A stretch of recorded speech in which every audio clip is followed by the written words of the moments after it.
Navashehar. They will be explaining the program and they will let us know that what is in this program and how are we going to engage all the villages in different blocks. Basically, IB Hospital Navashehar ने नवा उपाला शुरू किया है जिसे असी village health initiative programme रखा है जिसे असी पिंड जा जाके सारे पेशेंट्स ਨੂੰ लेके आवांगे अपने हॉस्पिटल ਦੇ ਵਿੱਚ ਤੇ ਉਹਨਾਂ ਦਾ ਇਲਾਜ ਕਰਾਂਗੇ फ्री ओपीडी देवांगे ਤੇ ਇਹ ਅਸੀਂ ਇਸ ਲਈ ਕੀਤਾ ਪ੍ਰੋਗਰਾਮ ਸ਼ੁਰੂ ਤਾਂ ਕਿ ਇੱਕ ਜਾਗਰੂਕਤਾ ਫੈਲ ਸਕੇ ਦਿਲ ਦੇ ਬਿਮਾਰੀਆਂ ਕਰਕੇ ਤੇ ਜਿੰਨੇ ਵੀ ਪੇਸ਼ੈਂਟ ਹੈ ਨਾ ਕਿ ਬਿਮਾਰ ਹੁੰਦੇ ਸਨ ਸਾਡੇ ਕੋਲ ਆਉਣ ਬਲਕਿ ਉਹ ਆਪਣੀ ਸਿਹਤ ਨੂੰ ਕਿੱਦਾਂ ਵਧੀਆ ਰੱਖ ਸਕਦੇ ਆ ਆਪਣੇ ਘਰਾਂ ਦੇ ਵਿੱਚ ਰਹਿ ਕੇ ਤੇ ਜ਼ਰੂਰਤ ਪੈਂਦੇ ਜਦੋਂ ਲੋੜ ਪੈਂਦਾ ਉਹ ਹਸਪੀਟਲ ਆਉਣ ਦੇ ਉਹਨਾਂ ਦੇ ਰੈਗੂਲਰ ਟੈਸਟਿੰਗ ਵਗੈਰਾ ਹੁੰਦੀ ਰਹੇ ਤੇ ਹੁਣ ਮੈਂ ਡਾਕਟਰ ਸਤੇਸ਼ ਨੂੰ ਕਹੂੰਗਾ ਕਿ ਉਹ ਆਪਣੇ ਇਸ ਪ੍ਰੋਗਰਾਮ ਬਾਰੇ ਦੱਸਣ। ਹੈਗੀ 80% 70 to 80% ਸਾਡੀ ਪੋਪੂਲੇਸ਼ਨ ਵਿਲੇਜ ਦੇ ਵਿੱਚ ਰਹਿੰਦੀ ਹੈ ਤੇ ਸਾਡੀ ਜੋ ਹੈਲਥ ਕੇਅਰ ਡਿਲੀਵਰੀ ਹੈਗੀ ਇੰਡੀਆ ਦੇ ਵਿੱਚ ਕੁਝ ਇਸ ਤਰ੍ਹਾਂ ਦੀ ਹੈਗੀ ਮਰੀਜ਼ ਜਦੋਂ ਬਿਮਾਰ ਹੁੰਦਾ ਹੈ ਬਿਮਾਰੀ ਕਾਫੀ ਵੱਧ ਜਾਂਦੀ ਹੈ ਉਸੇ ਟਾਈਮ ਹਸਪੀਟਲ 'ਚ ਆਉਂਦਾ ਹੈ।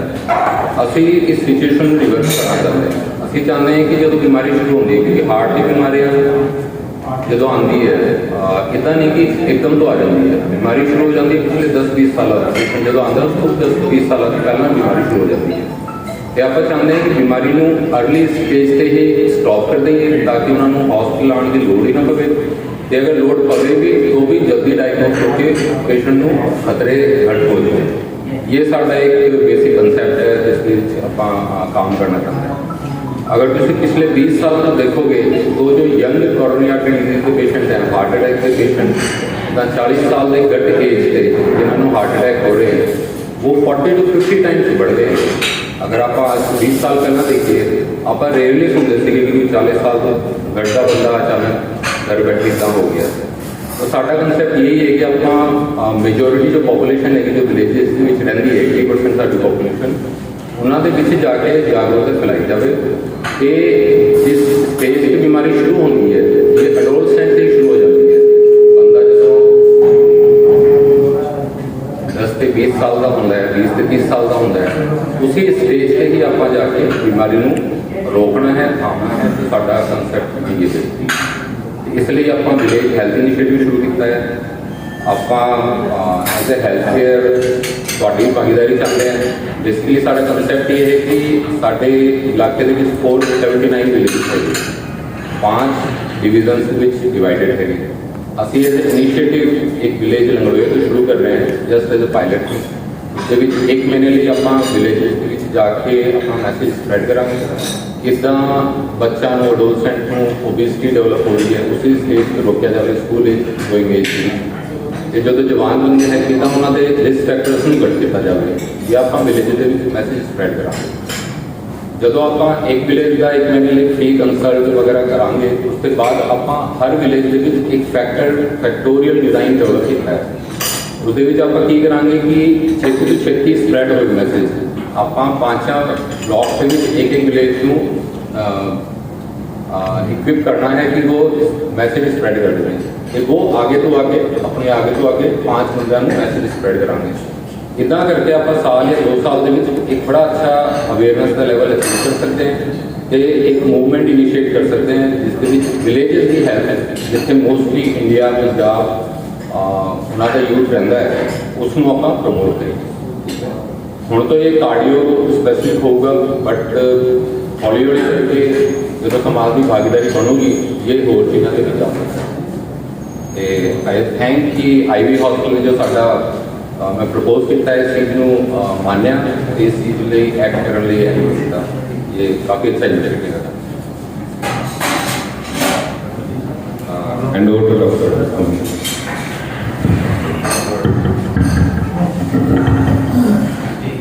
जिदा डॉक्टर हितेश ने कहा बिल्कुल सही गल है।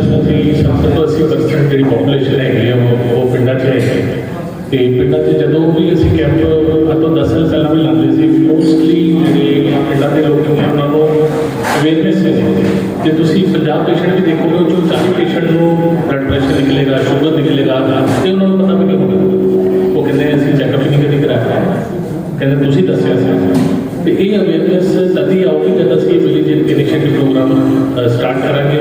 ਤੇ ਉਹਦੇ ਨਾਲ ਇੱਕ ਇੱਕ ਪੇਸ਼ੈਂਟ ਨੂੰ ਅਸੀਂ ਇਵੈਲੂਏਟ ਕਰਾਂਗੇ ਤੇ ਅੱਗੇ ਉਹਨੂੰ ਫਰਦਰ ਟ੍ਰੀਟਮੈਂਟ ਲਈ ਅੱਗੇ ਰੈਫਰ ਕਰ ਸਕਦੇ ਹਾਂ। ਤੇ ਉਹੀ ਜਿੱਦਾਂ ਡਾਕਟਰ ਸਾਹਿਬ ਨੇ ਆਲਰੇਡੀ ਕਹਿ ਦਿੱਤਾ ਕਿ ਯੰਗਰ ਜਨਰੇਸ਼ਨ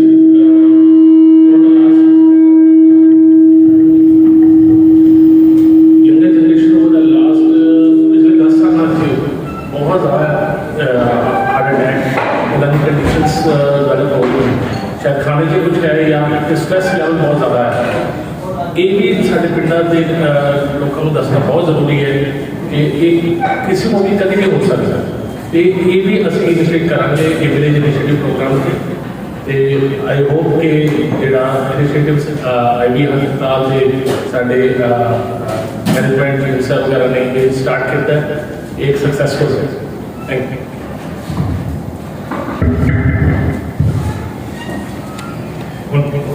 ਤੁਹਾਡੇ ਵਿੱਚੋਂ ਕੋਈ ਵੀ ਕਿਸੇ ਨੂੰ ਕੋਈ ਸਵਾਲ ਹੋਏ, ਕੋਈ ਇਨਕੁਆਇਰੀ ਹੋਏ, ਤੁਸੀਂ ਪਲੀਜ਼ ਪੁੱਛ ਸਕਦੇ ਹੋ। ਸਾਡੇ ਡਾਕਟਰਸ ਦੋਨੋਂ they are very intelligent, they very smart and they will be able to answer all of them। ਇਹ ਸਰ ਜਿਹੜੇ ਤੁਸੀਂ ਕੈਂਪ ਲਾ ਰਹੇ ਆ ਬਿਲਕੁਲ ਫ੍ਰੀ ਹੈ ਕਰਨਾ ਹੈ।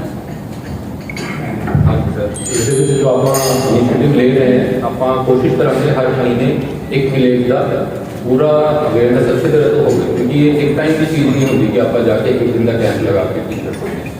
एक महीने के कैंप के नाल ये होगा कि वो चीज़ रीइंफोर्स होगी, तो जो रीइंफोर्स होगी सारी हैबिट चेंज होती है। तो जिदा जो साइंस फिलोसफी या जो साइकोलॉजी कहती है किसी भी हैबिट को चेंज करने लिए एक महीना चाहिए है। तो तां करके आप जो कैंप है साਡਾ एक्सटेंडेड पीरियड का हैगा ते 1 मंथ का हैगा।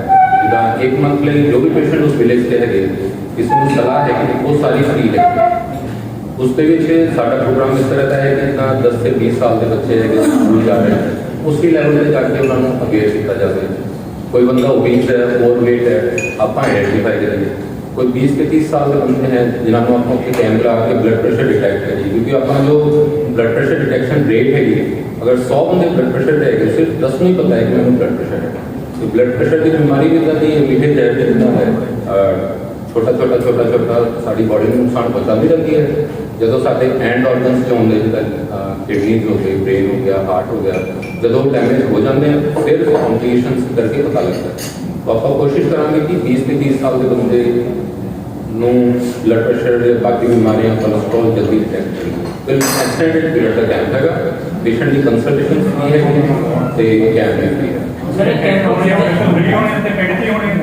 हाँ जी, अपना प्रोग्राम इदा का है कि आप डिफरेंट डिफरेंट इनिशिएटिव करेंगे, मैसेज स्प्रेड करेंगे, स्कूल्स में जाकर आप मैसेज देंगे, फ्री कैंप लगाएंगे। इदा हर विलेज का आप 2-3 इदा के इवेंट प्लान करेंगे।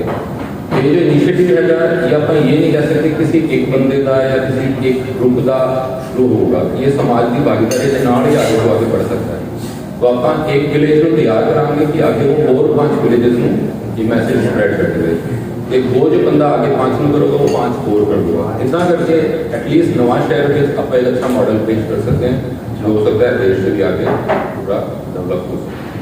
सर कोई लिस्ट बनाई है कि विलेज की सोची है अपने ध्यान से? हाँ जी, ਅਸੀਂ ਡਿਸਟ੍ਰਿਕਟ ਅਥਾਰਟੀਜ਼ ਨੂੰ ਕੰਟੈਕਟ ਕਰਕੇ ਸਿਵਲ ਸਰਜਨ ਦੀ ਹੈਲਪ ਦੇ ਨਾਲ ਅਸੀਂ ਵਿਲੇਜ ਦਾ ਡੇਟਾ ਕੱਢਿਆ, ਜਿਹਦੇ ਵਿੱਚ 479 ਵਿਲੇਜਸ ਹੈਗੇ ਆ। ਤੇ ਤੁਸੀਂ ਸਾਰੇ ਜਾਣਦੇ ਹੋ ਕਿ ਆਪਣਾ ਨਵਾਂ ਸ਼ਹਿਰ 5 ਬਲਾਕ ਦੇ ਵਿੱਚ ਡਿਵਾਈਡਡ ਹੈਗਾ, ਤਾਂ ਅਸੀਂ ਬਲਾਕ ਬਾਈ ਬਲਾਕ ਚੱਲਾਂਗੇ ਤੇ ਜਿਹੜੇ ਵਿਲੇਜਸ ਸਾਡੇ ਸਾਹਮਣੇ ਹੁਣ ਆਏ ਜਿੱਦਾਂ ਅਸੀਂ ਹੁਣ ਲੰਗਰਵਾਲ ਨੂੰ ਚੂਜ਼ ਕੀਤਾ ਸੀ, ਉਹਨਾਂ ਦੇ ਸਰਪੰਚ ਸਾਹਿਬ ਨਾਲ ਮਿਲੇ ਜਾ ਕੇ, ਉਹਨਾਂ ਦੀ ਕੋਲੈਬੋਰੇਸ਼ਨ ਦੇ ਨਾਲ ਅਸੀਂ ਉਹਨਾਂ ਦੇ ਜਿਹੜੇ ਗਰੁੱਪਸ ਹੈਗੇ ਆ ਉਹਨਾਂ ਨੇ ਇਸ ਗਰੁੱਪ ਦੇ ਵਿੱਚ ਪਾਇਆ ਕਿ IB ਨੇ ਇੱਦਾਂ ਦਾ ਇਨੀਸ਼ੀਏਟਿਵ ਪ੍ਰੋਗਰਾਮ ਸ਼ੁਰੂ ਕੀਤਾ ਹੈ। ਤੇ ਬੇਸਿਕਲੀ ਜਾਗਰੂਕਤਾ ਹੈਗੀ ਹੈ ਤੇ ਇੱਦਾਂ ਹੀ ਅਸੀਂ ਵਿਲੇਜ ਦਰ ਵਿਲੇਜ ਜਾਵਾਂਗੇ ਤੇ ਹਰੇਕ ਜਿਹੜੇ ਪਿੰਡ ਦੇ ਮੁਖੀਆ ਹੋਣਗੇ ਉਹਨਾਂ ਨੂੰ ਨਾਲ ਲੈ ਕੇ ਲੋਕਾਂ ਦੇ ਵਿੱਚ ਅਵੇਅਰਨੈਸ ਕਰਾਂਗੇ, ਬੱਚਿਆਂ ਤੋਂ ਲੈ ਕੇ ਬਜ਼ੁਰਗਾਂ ਤੱਕ, ਲੇਡੀ ਸਪੈਸ਼ਲੀ ਛੋਟੇ ਬੱਚੇ ਹੈ ਜਿਹੜੇ ਅੱਜ ਕੱਲ੍ਹ ਯੰਗਸਟਰਸ ਹੈ, ਤਾਂ ਕਿ ਉਹ ਆਪਣੀ ਹੈਲਥ ਦਾ ਜ਼ਿਆਦਾ ਧਿਆਨ ਰੱਖ ਸਕਣ। क्योंकि ਅਸੀਂ ਇਸ ਕੈਂਪ ਦੇ ਵਿੱਚ ਨਹੀਂ ਸਪੇ ਨਹੀਂ ਹੋਣੀ, ਲੇਕਿਨ ਉਹ ਟੈਸਟ ਆਉਂਦੇ ਆ, ਮੈਡੀਸਨਸ ਆਉਂਦੇ ਇਹਦੇ ਲਈ ਕੀ ਇਹਦੇ ਲਈ ਅਸੀਂ OPD ਤਾਂ ਫ੍ਰੀ ਕੀਤੀ ਹੈ ਇਸ ਕੈਂਪ ਦੇ ਡਿਊਰੇਸ਼ਨ 'ਚ, ਅਸੀਂ ਇਨਵੈਸਟੀਗੇਸ਼ਨ ਤੇ ਵੀ 20% ਡਿਸਕਾਊਂਟ ਦੇਵਾਂਗੇ। कैंप का टाइमिंग भी रहो सर जो कंसल्टेशन होगी वो तो क्योंकि कई बार क्या होता है कि बंदा ऑफिस गया है तो बड़ा अगर आप कैंप एक स्पेसिफिक टाइम नहीं लगाते हैं तो बंदे को उदा ही रिस्ट्रिक्शन आ जाते हैं। ਅਸੀਂ वो रिस्ट्रिक्शन हटाना चाहते हैं। उस महीने ਦੇ ਵਿੱਚ उस गाँव का कोई भी बंदा आके कंसल्ट लेना चाहता है 24 घंटे ਅਸੀਂ फ्री कंसल्ट देवांगे। साडा मेन मकसद इतना नहीं कि आप बीमारी को जड़ ਤੋਂ हटावांगे। साडा मकसद है कि बीमारी को जड़ ਤੋਂ डिटेक्ट कर लाओगे कि कंसल्टेशन फ्री है। ਨਹੀਂ ਉਹ ਹਸਪੀਟਲ ਆ ਕੇ ਤੁਹਾਡੇ ਨਾਲ ਕੰਸਲਟ ਕਰ ਸਕਦਾ ਜੇ ਆਪਾਂ ਵਿਜ਼ਿਟ ਵੀ ਪਿੰਡ ਦੇ ਵਿੱਚ ਜਿਹੜਾ ਵਿਜ਼ਿਟ ਕਰਨਾ ਉੱਥੇ ਕੰਸਲਟ ਐਕਚੁਅਲੀ ਜ਼ਿਆਦਾ ਲੋਕਾਂ ਤੱਕ ਪਹੁੰਚਣ ਲਈ ਇਹ ਇੱਕ ਕਾਰਡੀਓਲੋਜਿਸਟ ਲਈ ਜਾਂ ਕਾਰਡੀਓਲੋਜਿਸਟ ਲਈ ਬਹੁਤ ਮੁਸ਼ਕਿਲ ਹੋਗਾ ਕਿ ਇਕੱਲੇ ਇਕੱਲੇ ਪਿੰਡ 'ਚ ਜਾ ਕੇ ਤੇ ਅਸੀਂ ਇਸ ਲਈ ਇਹੀ ਕੋਸ਼ਿਸ਼ ਕੀਤੀ ਹੈ ਕਿ ਪੇਸ਼ੈਂਟ ਸਾਡੇ ਕੋਲ ਆਵੇ ਤੇ ਓਪੀਡੀ 'ਚ ਫ੍ਰੀ ਆਵੇ। ਉਹ ਆ ਕੇ ਪੇਸ਼ੈਂਟ ਦੇਖेंगे, ਡਾਕਟਰ ਸਾਹਿਬ ਦੇਖਣਗੇ ਤੇ ਜੋ ਵੀ ਹੋਏਗਾ ਉਹ ਓਪੀਡੀ ਉਸ ਟਾਈਮ ਫ੍ਰੀ ਹੈ। ਪੂਰੀ ਟਾਈਮ ਜਿਹੜਾ ਆਪਾਂ ਹਾਂਜੀ ਹਾਂ, ਬੇਸਿਕਲੀ 10 to 5 ਦਾ ਟਾਈਮ ਹੈਗਾ, ਠੀਕ ਹੈ। But otherwise doctor Sahib phone call ਤੇ ਵੀ ਅਵੇਲੇਬਲ ਹੈਗੇ ਆ। ਇਹਦੇ ਵਿੱਚ ਸਰ ਤੁਸੀਂ ਵੈਬਸਾਈਟ ਨੰਬਰ ਨਹੀਂ ਲਾਂਚ ਕੀਤਾ, ਤੁਸੀਂ ਕੋਈ ਵੈਬਸਾਈਟ ਤੇ ਲਾਂਚ ਕੀਤਾ ਉਹਦੇ ਨਾਲ ਵੀ ਕਿਸੇ ਨੂੰ ਘਰ ਬੈਠੇ ਪੁੱਛ ਸਕਦਾ ਕੋਈ। सर आई थिंक ये बहुत अच्छा सजेशन है। ਅਸੀਂ ਸੋਚਾਂਗੇ ਇਸ ਬਾਰੇ ਬਟ आई थिंक डेफिनेटली एक ਅਸੀਂ ਸਪੈਸ਼ਲੀ ਹੈਲਪਲਾਈਨ ਵੀ ਸ਼ੁਰੂ ਕਰ ਸਕਦੇ ਹਾਂ ਕਿ ਮੰਨ ਲਓ ਕਿ ਇੱਕ ਸਪੈਸੀਫਿਕ ਪਿੰਡ ਹੈ ਜਿਸ ਦਾ ਇਸ ਮਹੀਨੇ ਲਗਭਗ ਪਿੰਡ ਹੈਗਾ ਤੇ ਅਸੀਂ ਉਹ ਨੰਬਰ ਸਪੈਸੀਫਿਕ ਆਨ ਕਰ ਦਈਏ ਤੇ ਤਾਂ ਕਿ ਪੇਸ਼ੈਂਟ ਉਸੇ ਤੇ ਹੀ ਕਾਲ ਕਰੇ ਤੇ ਉਹ ਵੀ ਕਰ ਸਕਦੇ ਹਾਂ ਅਸੀਂ। ਉਹ ਪਹਿਲੇ ਅਪਾਇੰਟਮੈਂਟ ਵੀ ਲੈ ਸਕਦਾ ਅਪਾਇੰਟਮੈਂਟ ਦਾ ਸਰ ਇੱਦਾਂ ਹੁੰਦਾ ਹੈ ਕਿ ਜਦੋਂ ਡਾਕਟਰ ਸਾਹਿਬ ਹੁਣ ਹਸਪੀਟਲ 'ਚ ਹੁੰਦੇ ਆ ਤੇ ਹਸਪੀਟਲ 'ਚ ਪ੍ਰੋਸੀਜਰ ਵੀ ਚੱਲ ਰਹੇ ਹੁੰਦੇ ਆ ਤੇ ਅਪਾਇੰਟਮੈਂਟ ਦਾ ਹੁੰਦਾ ਕਿ ਅਪਾਇੰਟਮੈਂਟ ਅੱਗੇ ਪਿੱਛੇ ਹੋਏਗੀ ਤਾਂ ਪੇਸ਼ੈਂਟ ਨੂੰ ਫਰਸਟ੍ਰੇਸ਼ਨ ਵੀ ਹੋ ਸਕਦੀ ਹੈ ਕਿ ਸਾਨੂੰ ਇਸ ਟਾਈਮ ਤੇ ਬੁਲਾਇਆ, ਸਾਨੂੰ ਇਸ ਟਾਈਮ ਤੇ ਦੇਖਿਆ ਨਹੀਂ। ਇਸ ਕਰਕੇ ਓਪਨ ਟੂ ਆਲ ਹੈ, ਜਿਹੜਾ ਵੀ ਪੇਸ਼ੈਂਟ ਆਏ ਜਿਸ ਮਰਜ਼ੀ ਟਾਈਮ ਆਏ ਕੋਈ ਪ੍ਰੋਬਲਮ ਨਹੀਂ ਹੈਗੀ, ਅਸੀਂ ਉਹਨੂੰ ਦੇਖਾਂਗੇ। ਬਟ ਇੱਕ ਸਪੈਸੀਫਿਕ ਟਾਈਮ ਦੇ ਕੇ ਅਸੀਂ ਪੇਸ਼ੈਂਟ ਨੂੰ ਬੰਨ੍ਹਣਾ ਨਹੀਂ ਚਾਹੁੰਦੇ, ਪਲੱਸ ਡਾਕਟਰ ਦੀ ਵੀ ਲਾਇਬਿਲਿਟੀ ਵੱਧ ਜਾਂਦੀ ਉਹਦੇ 'ਚ ਕਿ ਜੇ 100 ਪੇਸ਼ੈਂਟ ਆ ਗਿਆ ਤਾਂ 100 ਪੇਸ਼ੈਂਟ ਦੇ ਨਾਲ ਅਪਾਇੰਟਮੈਂਟ ਨਹੀਂ ਕੰਮ ਕਰ ਸਕਦੀ। ਤਾਂ ਇਸ ਕਰਕੇ ਹੈ ਕਿ ਸਾਨੂੰ ਟਾਈਮ ਓਪਨ ਰੱਖਣਾ ਪੈਣਾ। ਪੇਸ਼ੈਂਟ ਦੀ ਕੋਈ ਟੈਸਟ ਦੀ ਰਿਕੁਆਇਰਮੈਂਟ ਹੋਏਗੀ, ਉਹ ਅਗਰ ਪੇਸ਼ੈਂਟ ਕੋਈ ਤੁਹਾਡੇ ਹਸਪੀਟਲ ਤੋਂ ਬਾਹਰੋਂ ਜੇ ਕੋਈ ਚਾਹਵੇ ਪੇਸ਼ੈਂਟ ਵੀ ਉਹ ਟੈਸਟ ਬਾਹਰੋਂ ਕਰਵਾ ਦੇਵੇ, ਕਈ ਵਾਰੀ ਪੇਸ਼ੈਂਟ ਦੀ ਸੈਟਅਪ ਹੁੰਦੀ ਬਾਹਰ, ਉਹਨੂੰ ਡਿਸਕਾਊਂਟ ਦੇ ਕਿਤੇ ਮਿਲ ਸਕਦਾ, ਉਹਦੇ ਲਈ ਤੁਸੀਂ ਕੀ ਕਰ ਸਕਦੇ ਹੋ ਕੁਝ? ਸਰ ਦੇਖੋ ਅਸੀਂ ਕੋਈ ਡਿਸਕਾਊਂਟ ਹਸਪੀਟਲ ਦੇ ਵਿੱਚ ਹੀ ਦੇ ਸਕਦੇ ਹਾਂ ਬਟ ਅਸੀਂ ਕਦੇ ਵੀ ਪੇਸ਼ੈਂਟ ਨੂੰ ਇਹਦਾ ਰਿਸਟ੍ਰਿਕਟ ਨਹੀਂ ਕਰਦਾ। ਜਿੱਥੇ ਵੀ ਜਾ ਕੇ ਉਹ ਟੈਸਟ ਕਰਾਉਣਾ ਜਾਂ ਉਹਨੂੰ ਫ੍ਰੀ ਹੈ ਵੀ ਕਰਾਉਣਾ।